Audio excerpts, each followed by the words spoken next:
The house was never meant to feel warm. When Adrian Cole bought the property, it was just another acquisition, an old, sprawling colonial-style house on the edge of the city, overlooked by developers for years. The walls were thick, the ceilings high, and the silence inside felt permanent, like the building itself was holding its breath. To Adrian, that was perfect.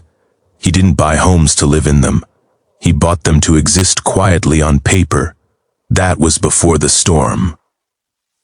The rain arrived suddenly, pounding the city with a force that overwhelmed drains, streets, and shelters alike.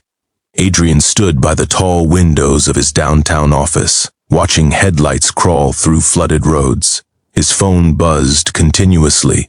Assistants, contractors, city officials, but one message caught his attention. Emergency housing needed. 4 women displaced. Temporary solution required. He frowned, scrolling. The message was from a local nonprofit he funded but rarely dealt with directly. Normally, this would be handled by staff. Tonight, however, something made him pause.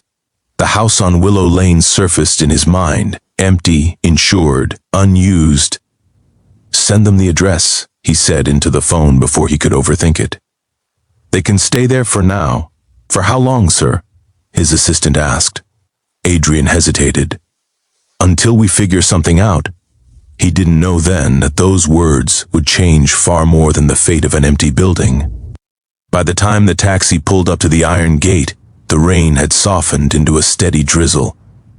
The driver stepped out to help with the bags, shaking his head as he looked at the house looming behind the trees. "You sure this is the place?" he asked. "Yes," Lena said quietly, clutching her coat tighter around herself.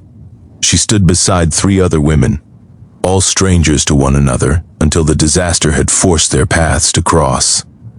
They were bound now by circumstance, exhaustion, and the weight of having nowhere else to go.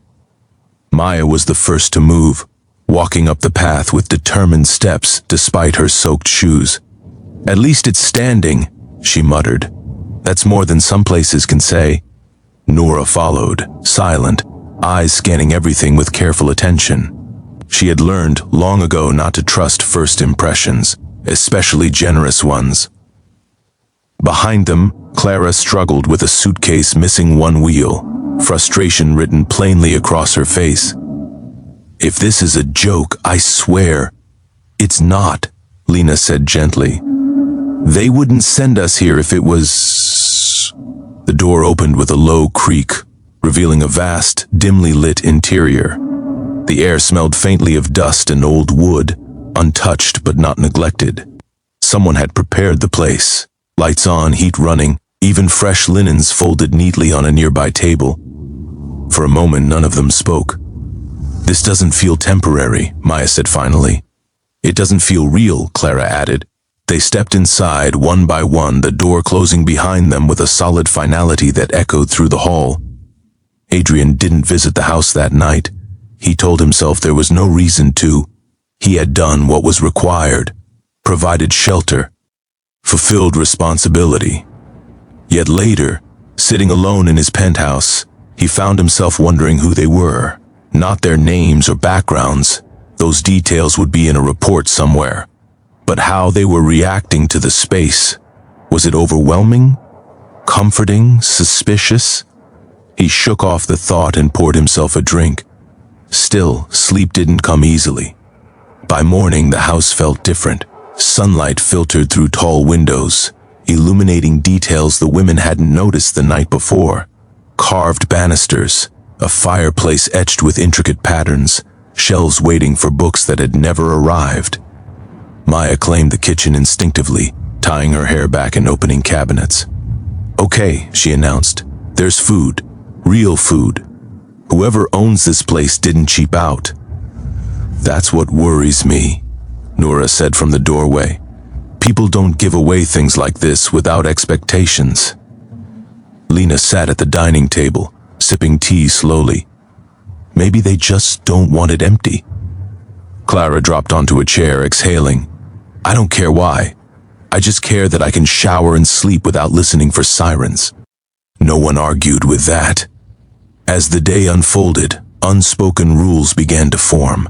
Spaces were claimed gently, without confrontation. Lena gravitated toward the sunlit sitting room. Noura preferred the quiet of the back study. Maya kept busy, organizing, cleaning, grounding herself in action. Clara explored every corner, curiosity winning over suspicion. By afternoon, the house no longer felt like a stranger. It felt lived in. Adrian arrived just before sunset. He hadn't planned to. He told himself he was checking on the property, nothing more. But when he pulled into the driveway and saw light spilling from the windows, heard faint laughter drift through the open air, he stopped. The house had never sounded like that. He knocked once. Inside, the women froze. "Did someone order something?" Clara whispered. Maya moved first, peering through the side window. "There's a man outside." Noura stiffened. "Did anyone say he'd come?" "No," Lena said, standing slowly. "But someone owns this place." Lena opened the door. Adrian stood there, impeccably dressed, raincoat over his arm, expression unreadable. "I'm Adrian Cole," he said calmly. "I own this house." Silence stretched between them. Finally, Lena spoke. "Thank you for letting us stay." He nodded, eyes moving briefly over the space behind her, warm, alive in a way it hadn't been before. "That was the intention," he said. "I wanted to make sure everything was suitable." Maya crossed her arms. "And if it's not, then we adjust," he replied without hesitation. Something in his tone made her pause. "I won't stay long," he added. "I just needed to see for myself." He should have left then. Instead, he stepped inside, and for the first time since buying the property, Adrian realized the house was no longer empty, and neither, unexpectedly, was he. Adrian stayed longer than he intended. At first, he told himself it was practical. He asked about the heating, the water pressure, whether anything was missing. His questions were precise, efficient. But as the women answered, moving around the house with a familiarity that hadn't existed just a day earlier, practicality gave way to something else, curiosity. Maya leaned against the kitchen counter, arms crossed. "Everything works. Better than most places I've lived." "That's good," Adrian replied. "If anything breaks, you contact my office." "Your office?" Clara echoed from the staircase. "So you're not planning to kick us out tomorrow?" He looked at her then, really looked. At the exhaustion she tried to hide with humor, the defiance masking uncertainty. "No," he said simply. "I don't make decisions that way." Noura, standing slightly apart near the doorway, studied him carefully. "What way do you make decisions?" Adrian met her gaze evenly, deliberately. That answer earned a small, unreadable smile from her. Lena watched the exchange quietly. She noticed what the others didn't. The way Adrian seemed to register each person differently, as if adjusting his expectations in real time. "I won't stay," he said after a moment. "You should settle in." "Settle in?" Clara repeated. "For how long?" Adrian hesitated just long enough for the question to matter. "As long as you need," he said. When he finally left, the house felt quieter, but not empty. That night, sleep came unevenly. Lena lay awake in the guest room, staring at the unfamiliar ceiling. Gratitude tea, angled with unease. She'd learned early in life that generosity often carried invisible strings. Still, exhaustion eventually won. Maya fell asleep on the couch, laptop balanced precariously on her stomach. Even displaced, she couldn't stop working. Stability, to her, came from productivity. Noura stayed awake the longest. She moved through the house silently, opening doors, noting exits, memorizing details. Safety was never assumed. It was assessed. Clara slept deeply for the first time in weeks. By morning, the house woke slowly. Sunlight crept across the floors. The smell of coffee filled the kitchen. Maya again, already moving, already adapting. "This place needs a system," she said aloud, whether anyone was listening or not. "Otherwise, we'll trip over each other." "That sounds like a plan," Lena said, entering the room. Noura nodded. Structure prevents conflict. Clara blinked awake at the table. Are we forming a council now? Maya smiled faintly. More like survival. They spent the morning talking, not about their pasts, not yet, but about logistics. Who would take which room, how they'd share chores, what boundaries mattered. The conversations were tentative but respectful. 4 women with different histories, different instincts, finding common ground inside walls that weren't theirs. By afternoon, the house felt intentional. Adrian returned 3 days later. This time, he didn't knock. The door was open, laughter spilling out into the garden. He paused at the threshold, uncertain for the first time in years. Inside, Clara was attempting to fix a crooked picture frame, while Maya offered unhelpful commentary. Lena sat on the floor nearby, sorting books she'd found. D in storage. Noura stood by the window, phone pressed to her ear, speaking quietly in another language. They looked up when they noticed him. "Oh," Clara said. "You again," Maya straightened. "Is everything okay?" "Yes," Adrian replied. "I was in the area." He stepped inside slowly. The house felt different, lived in, softened, cushions rearranged, a throw blanket draped over a chair. The sharp edges of emptiness dulled by human presence. "You've made changes," he observed. "We hope that's okay," Lena said. "Nothing permanent." "It's fine," he said. "I didn't buy it to preserve silence." That surprised even him. They offered him coffee. He accepted. As they sat together, 4 women and 1 man around a large dining table, something shifted. The space felt shared, not owned. "So," Clara said, leaning back, "what do you actually do, besides appearing dramatically at doorways?" Adrian smiled despite himself. "I invest, build, occasionally acquire things I don't immediately need." "Like houses?" Maya asked. "Yes," he said. "Like houses and us," Noura asked quietly. The table stilled. Adrian met her gaze. "You weren't part of an acquisition," he said. "You were an opportunity to do something right." That answer landed differently with each of them. Lena smiled softly. Maya relaxed slightly. Clara raised an eyebrow but didn't argue. Noura studied him, weighing sincerity against experience. "Are there rules?" Maya asked. "Yes," Adrian said. "1. This isn't charity. You're not guests waiting to leave. You live here, for now. Treat it as such." "And the catch?" Clara pressed. "No catch," he replied. "Just honesty. If something stops working, this arrangement, this house, you tell Mem." Noura nodded slowly. "Fair." Days turned into a rhythm. Adrian didn't hover, but he didn't disappear either. He checked in, briefly, respectfully. He learned their names without needing reminders.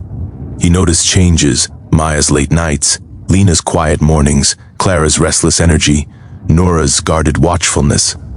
The women in turn began to notice him, not as a billionaire, not as a benefactor, as a man who listened more than he spoke. One evening, Lena found him standing in the garden, looking at the house as if seeing it for the first time. "It feels different," she said. "It does," he agreed. "I didn't realize how empty it was before." She smiled. "Homes need people." He nodded. Apparently, inside laughter echoed. Maya and Clara arguing over music. Noura observing from the doorway with faint amusement. For the first time in years, Adrian didn't feel like an outsider looking in on something he'd purchased. He felt like someone standing at the edge of something unexpected. And as the house settled into night, lights glowing, voices overlapping, one truth became clear. This property was no longer just an investment. It was becoming a home. The house began to develop a pulse. It wasn't something anyone announced, but everyone felt it. The way mornings unfolded with quiet understanding, the way evenings gathered them together without planning. What had started as temporary shelter was slowly turning into routine, and routine had a way of creating attachment. Maya was the first to notice the shift. She stood in the kitchen one morning, staring at a calendar she'd pinned to the fridge. Deadlines, meetings, reminders. Her life had always been controlled chaos, but here, Anything steadier was taking root. "We're acting like we live here," she said aloud. Clara sprawled across a chair with her feet tucked under her, grinned. "Because we do." "For now," Maya replied. "That's what people always say before it becomes permanent," Clara shot back. Nora listened quietly from the counter, fingers wrapped around a mug. "Permanence isn't the problem," she said. "Dependency is." The word lingered. Lena entered then, carrying a stack of folded laundry. "I don't feel dependent," she said gently. "I feel supported." Nora studied her. "Those feelings can coexist." Adrian noticed the change too. He visited less frequently, but when he did, it felt intentional. He no longer walked through the house like an inspector. He sat, he stayed, he listened. One evening, he arrived later than usual. The house was dim, the sound of quiet conversation drifting from the living room. He paused at the doorway, unwilling to interrupt. Maya was speaking, her voice lower than usual. "I don't like not knowing how long this lasts," Clara sighed. "Nothing lasts forever." "That's not comforting, it's honest." Lena leaned forward. "We don't need certainty to feel safe, just communication." Nora's gaze flicked toward the doorway. "Then maybe we should ask the person who actually knows." Adrian stepped in. "I don't know either," he said calmly. They turned toward him surprised. "I know what I can offer now," he continued. "I don't know what will change later. I won't pretend otherwise." Maya crossed her arms. "So we're just waiting?" "No," Adrian replied. "You're living. Waiting implies stagnation." "And if one of us needs to leave?" Lena asked. "Then you leave," he said. Without hesitation. "This isn't a contract." Nora nodded slowly. "Good." That night, something settled. Not certainty, but trust. A week later, tension arrived from an unexpected direction. Clara came home late, eyes bright, energy buzzing. She tossed her bag down and announced, "I got an audition." "That's great," Lena said immediately. Maya smiled. "See? Opportunity." Nora tilted her head. "Where?" "Across town," Clara replied. "Long hours. Might be weeks." Maya's smile faded slightly. "So, you'll be gone a lot." Clara shrugged. "That's how it works." The house felt different that night, not fractured but aware. Adrian found Clara alone in the study later, flipping through a script. "You're excited," he said. "I am," she admitted. "And scared." He nodded. "Both are allowed." She hesitated. "You don't think I'm taking advantage of this place, do you?" "No," he said immediately. "I think you're using it exactly as intended." She smiled, relieved. Change followed quickly. Clara's schedule shifted. Maya took on more responsibility around the house without being asked. Lena adjusted, filling gaps quietly. Nora observed it all, measuring balance. One afternoon, Maya finally broke. She cornered Adrian in the kitchen while the others were out.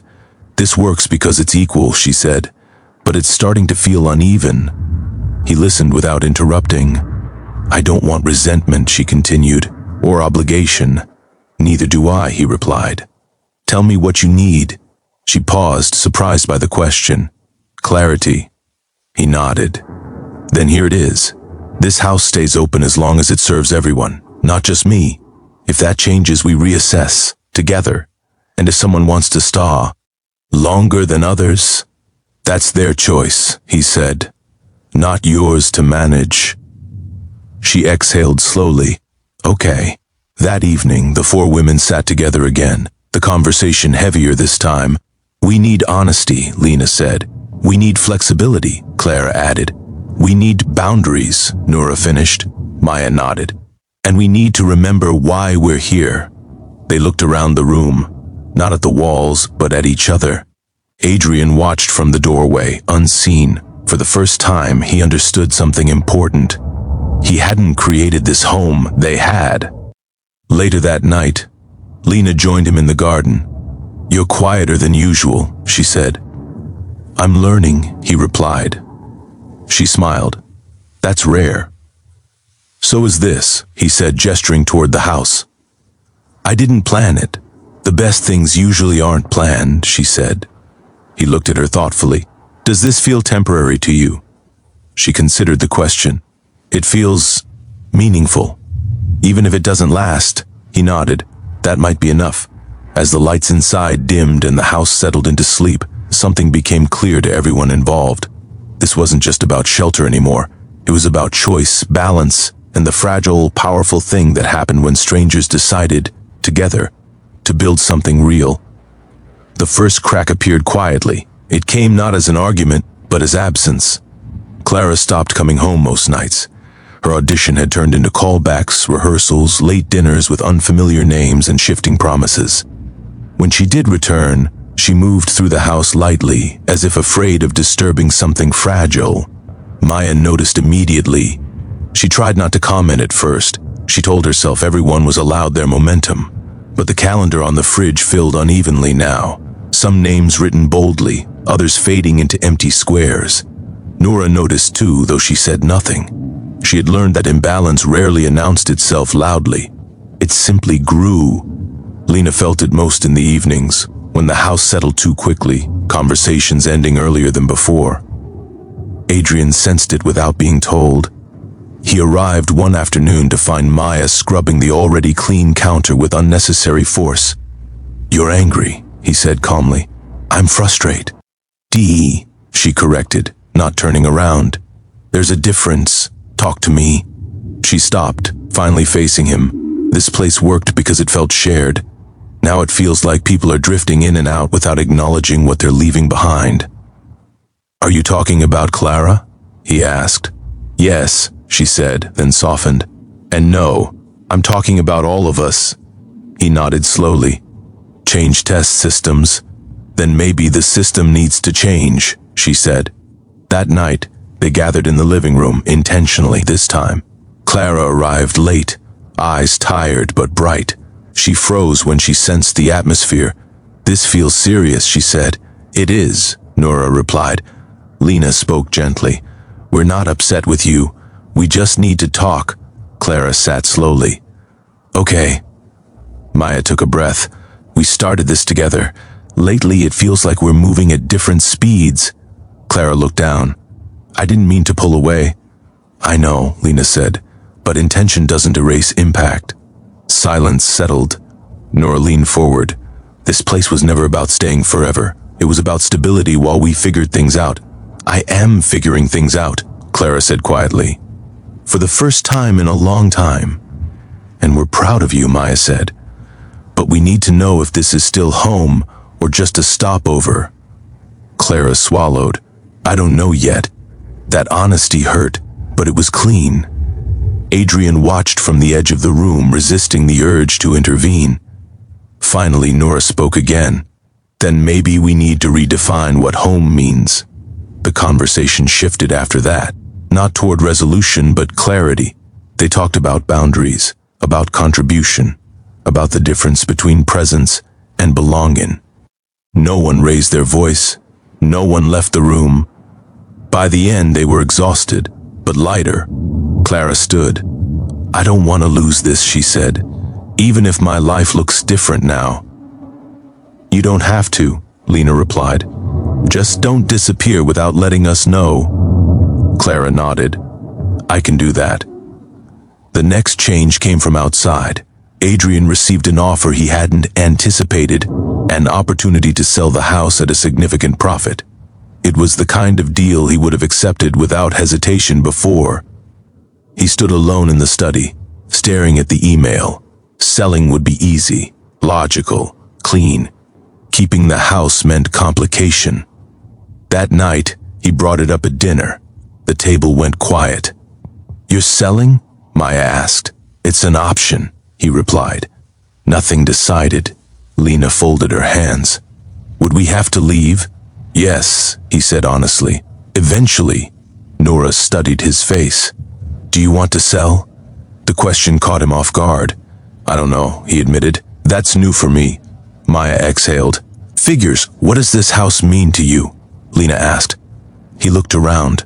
The scuffed floors, the rearranged furniture, the traces of life that hadn't existed before. It means more than it should, he said. Then maybe, Nora said carefully, you already have your answer.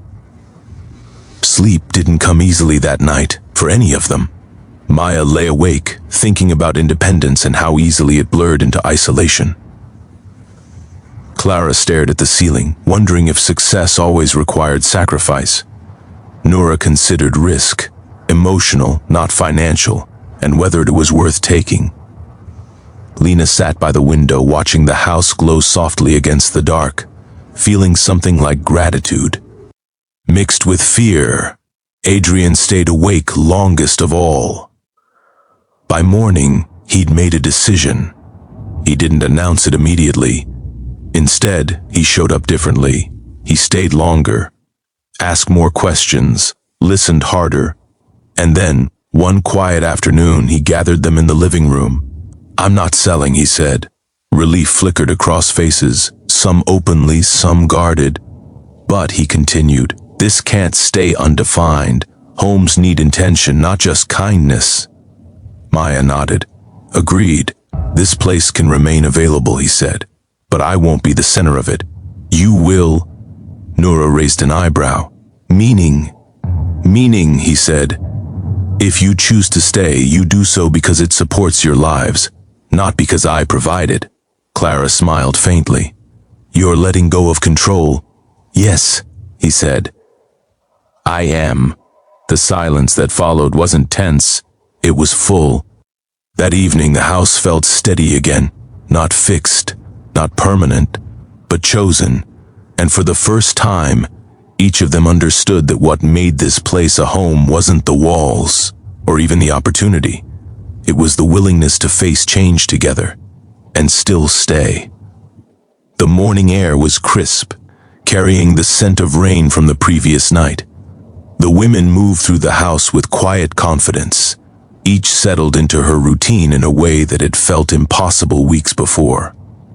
It was a rhythm born of compromise, effort, and choice, a rhythm that made the house feel like more than just walls and furniture. Adrian arrived later than usual, letting himself linger at the edge of the driveway. He watched as Maya watered the small patch of garden she'd claimed. Lena opened a window to let sunlight spill onto the floors. Clara balanced her notebook and coffee cup while reviewing lines for an upcoming performance, and Nora adjusted the placement of chairs in the study. The house was alive in a way it had never been when he first walked through it. He paused at the threshold, unsure whether to announce himself. Then, with a small breath, he stepped inside. Good morning, he said, his voice low, unassuming. The women turned, smiles lighting their faces. Morning, Lena said. Coffee? Adrian shook his head. No, I wanted to see you all here together. Clara smirked. I think you've been missing the chaos of this house. I wouldn't call it chaos, he replied, glancing around. I'd call it life. Maya laughed softly.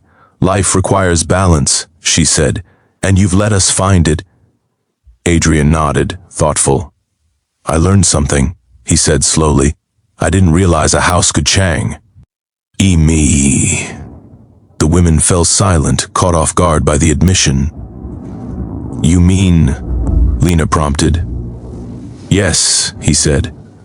Seeing this, seeing you all make it into a home, it matters more than I expected, more than I ever imagined buying a house could. Nora tilted her head.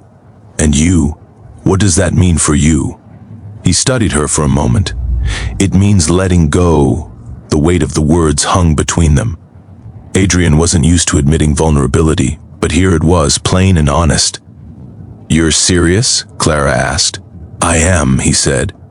I will not micromanage. I will not dictate. This is yours as much as mine. If you stay, it is because you want to, because it supports your lives, not because I provide it.